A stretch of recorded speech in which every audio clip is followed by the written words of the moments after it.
In a continent abundant with natural wealth, vast arable land, billions in diaspora remittances, and the world's largest carbon sinks, credit rating agencies have delivered 94% of all downgrades in the past decade, while arbitrarily designating only 2 African nations as investment grade. We must be bold and call this for what it is: a financial straitjacket imposed on Africa. A system that punishes our economies while rewarding others, even when the fundamentals are comparable, in some cases even better. Excellencies, the foundations of global finance are supposed to be anchored on principles of fairness, transparency, and merit. Yet, these principles are disregarded when it applies to Africa. Africa will no longer accept to be misjudged by scales that overlook our reality. The winds of change are blowing, and our march forward is as unstoppable as it is relentless. An African credit rating agency is not just an alternative.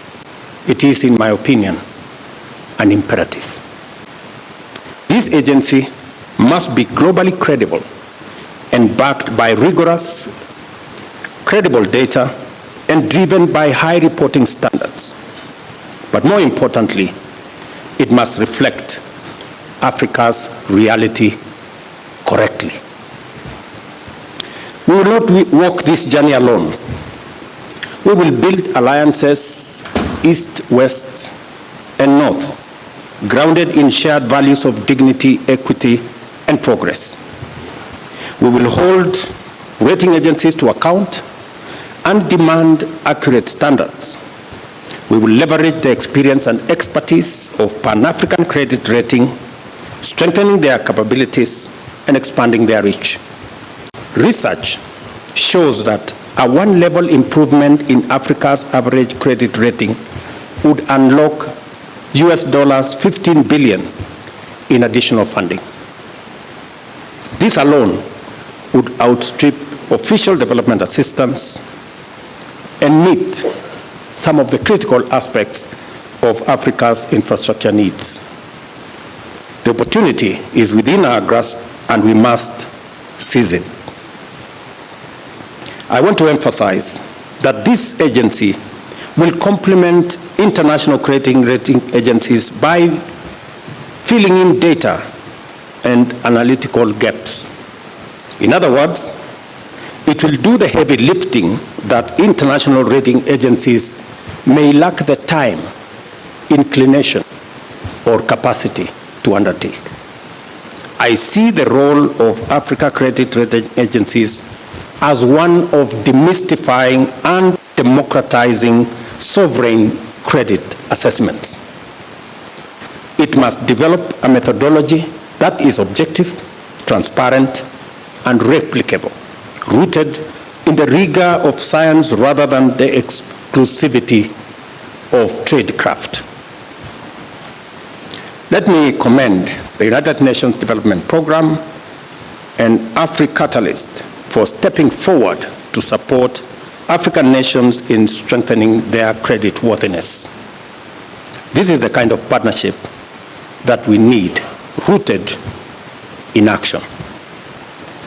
I leave you with the words of African Development Bank President Akiwumi Adesina, and I quote, "The perception of risk is not the reality of risk.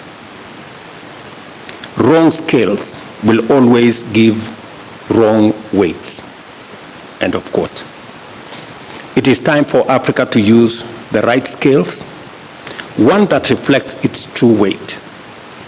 The African Credit Rating Agency will do just that. Thank you. Global credit rating agencies have let us down.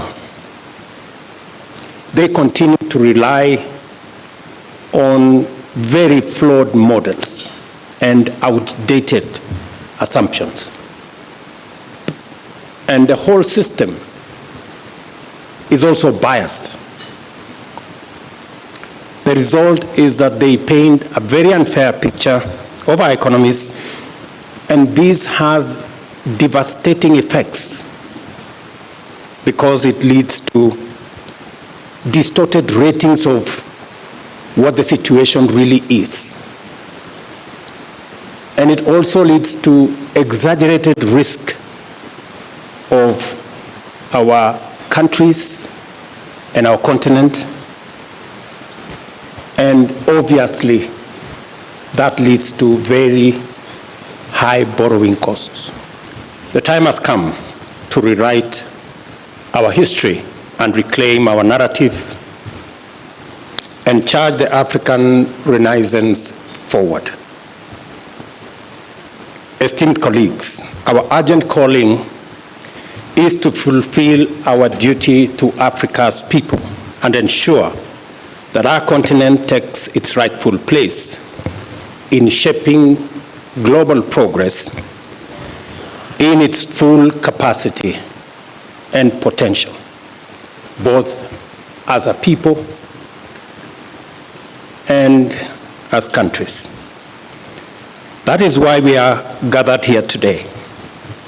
Africa's economic potential is hamstrung by a financial system that misrepresents, distorts, and understates our reality.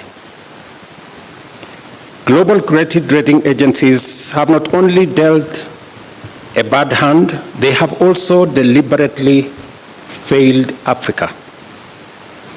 They rely on flawed models, distorted and outdated assumptions, and systemic bias, painting an unfair picture of our economies and leading to distorted ratings, exaggerated risks, and unjustifiably high borrowing costs. Africa is rising, and it is time for us to reclaim ownership of our financial destiny. The establishment of the Africa Credit Rating Agency is a bold and necessary step towards a future where Africa is no longer defined by external perceptions, but by its own realities and ambitions. As we deliberate on the roadmap for our African Credit Rating Agency, let us be guided by a shared vision of an Africa that is economically empowered, financially sovereign, and globally respected. Let this meeting mark the beginning of a new era, an era where Africa's creditworthiness is assessed by Africa, for Africa, and in the best interest of. We on this continent must be expansionary in mind, must not be driven by restrictions that question us when we are dreaming of bigger projects. And this is coming back to credit. This project is too big for Africa. What is the meaning of that? Post the Second World War, the West was expansionary because they needed to grow their economies in a phenomenal way. And they did that. And they took risks.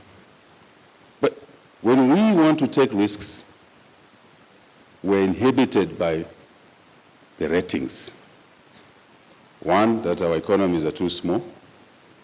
But if our economies are too small, and we lack the economies of scale, how will we overcome that? We can only do that through growth.